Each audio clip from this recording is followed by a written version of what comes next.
Alex, so welcome back to another video. Today I am bringing you some trilogies you should check out.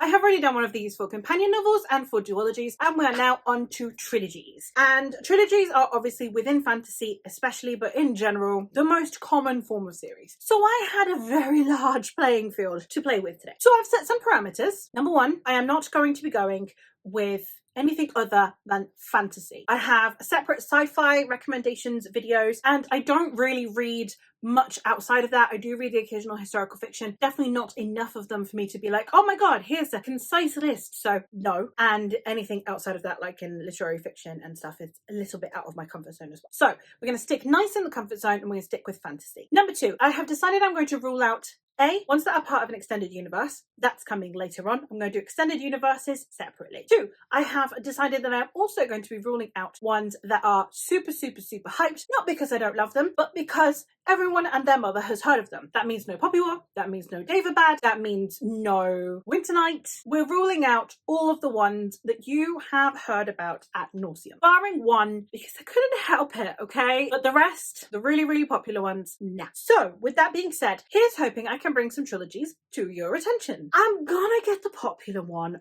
over and done with so that then we can move on with our lives. So we're going to start out with the Broken Earth trilogy, because of course we are, because it's Jemison and I love Jemison and she has my entire soul. Now, if you've ever watched any favourite lists of mine, you will know that Jemison is literally up there, has been on her pedestal for as long as she can be, and she keeps solidifying that every single time I read a new one of her books, so she ain't coming down anytime soon. My favourite at the moment is tossed up between this series and the Dreamblood duology, which I read this year, and I don't know if that's recency bias, so we're going to wait till the end of the year and then we're going to see which one ends up on my list. But this series is just, it has so much going on. It does not hold your hand, but oh my god, it doesn't matter. It doesn't. Like, it doesn't matter if it's convoluted. It's just such an enthralling read anyway. Now, my husband struggled with this, my dad loved this, so it is one that is a little bit more Marmite-y. We do have second person POV, so if that's not your jam, then you probably ain't gonna like this, though I absolutely loved that element in here. And then on top of that, we also have multiple perspectives that are going on in this world. We are following mostly Essen, who is an Origine, and Origines in this world are people who can manipulate natural phenomena. However, in this world, you would think that that would be really beneficial, because every few hundred years you have what is called a fifth season, which is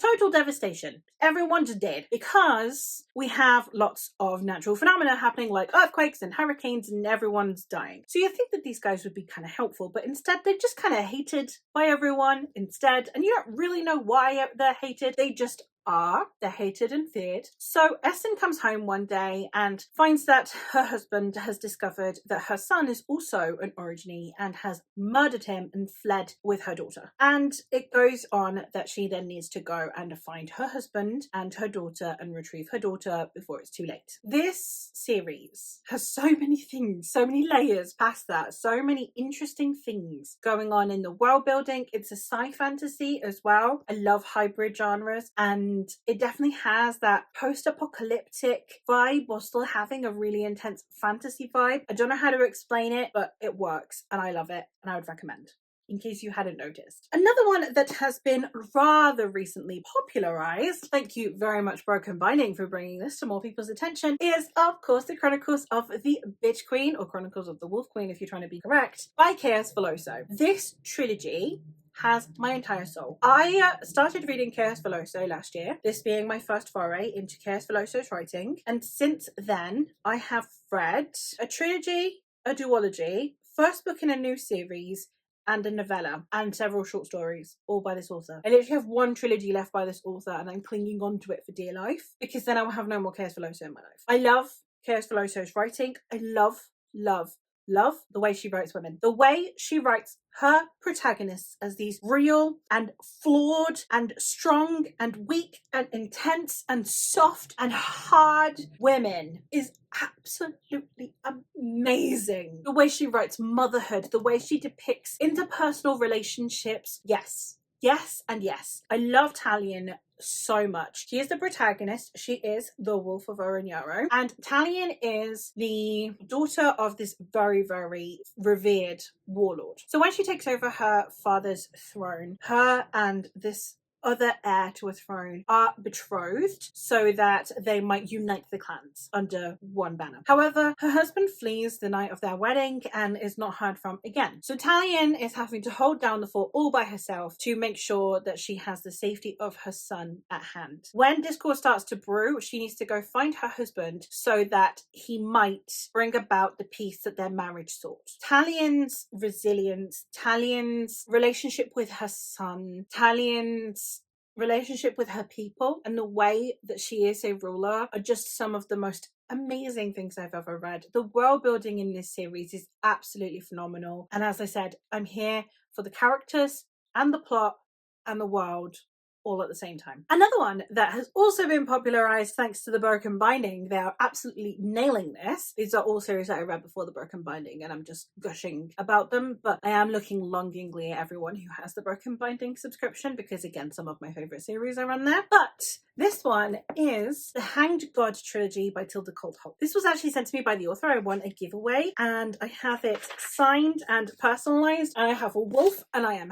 Happy Bunny. This is such an incredible series. Loved it, loved it, loved it. This one is following multiple perspectives. It's a Norse-inspired epic fantasy, so it's historical fantasy and mythological fantasy. We do have very much the Norse gods involved and the 9 realms. We also have some of the historical figures of the time as well, and then we also have fantasy characters. And we're following mostly 3 perspectives. One is a woman who has been hiding from her past and has been trying to live a normal life, but once again must take up her mantle as discord begins to brew. We are following a young woman who, after the devastation of her village and the trauma that it posed, accidentally summons a demon from Helheim. And then we are following the heir to a Jarldom who has to learn how to live up to the expectations placed upon him by his people. I loved the Norseness. I loved the historical elements. I loved so much about this series because it's unlike anything I've ever read before. It was so epic, and the way that you would have one character's actions directly or indirectly affecting another character's plotline without that character knowing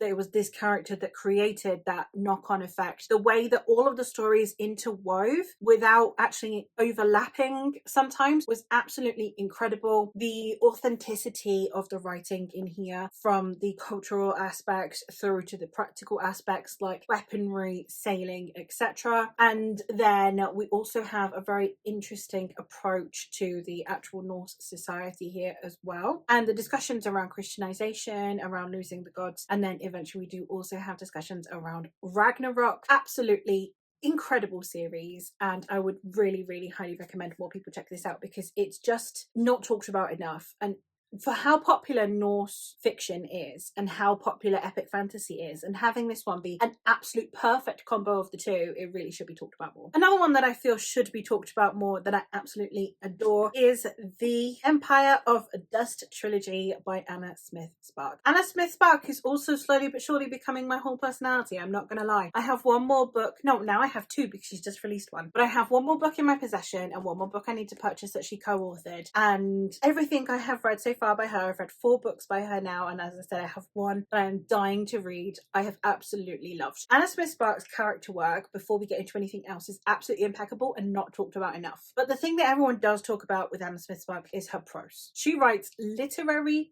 grimdark, which, if any of you have ever stopped to think for a second what that would sound like, and if you go, oh shit, that sounds amazing, read this. It's that simple. She writes grimdark. It is grim. It is dark. We start out in the middle of a very messy battle. Like, the opening scene is literally just people having to wade through the bodies of their fallen comrades and enemies while they push forward in a battle. That's literally the opening scene of this series. So it's very dark. It gets to the point where everything feels oppressive through this incredible writing style. It's flawless. I think that one of the things about this series that is really impressive is that all of the way through, the characters have you swaying between understanding what they're doing and also wanting to kill them. The contrast is so stark in how it makes you feel in a way that I find immeasurably impressive. In this series, we are following multiple perspectives. The first one is that of a lord in a city that used to be the center of piety and the jewel of the realm, but has fallen into decadence and is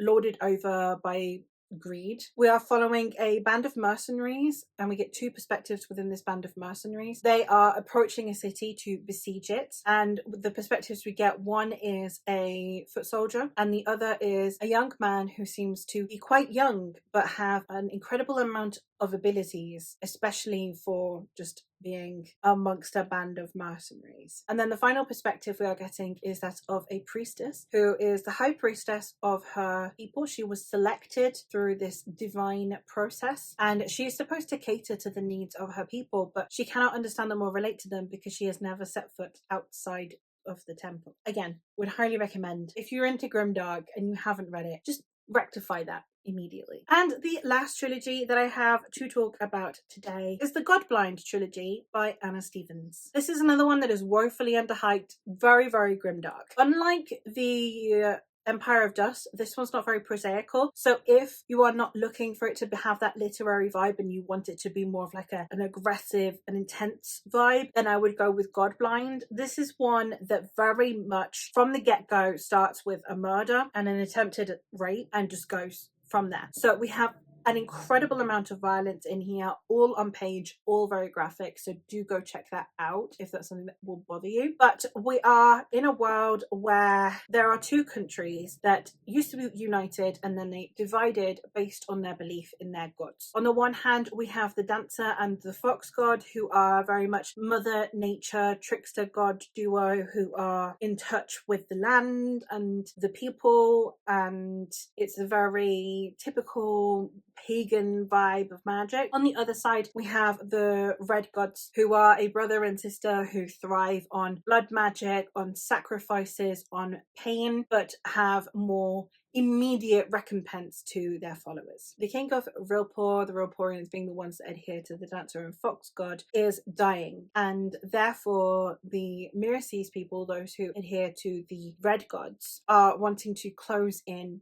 on this country and take it for themselves. From there, we are following multiple characters. It's quite a large cast of POVs and their place in this war. We get it from both sides of the conflict. We also do get perspectives of people who are even taken over by the gods or who can communicate directly with the gods. It's a very, very intense series. As I said, it's not for the faint of heart, but if you're wanting a grim dark series that is grim and dark in every sense of the word, then I would highly recommend checking out this trilogy. But there you have it. Those are 5 trilogies that I would highly recommend you check out if you're wanting some more trilogies recommendations that aren't just the typical ones that you see on every single recommendations list. But that is all from me for today. So let me know what trilogies you would recommend in the comments down below, and I will hopefully catch you in another one soon.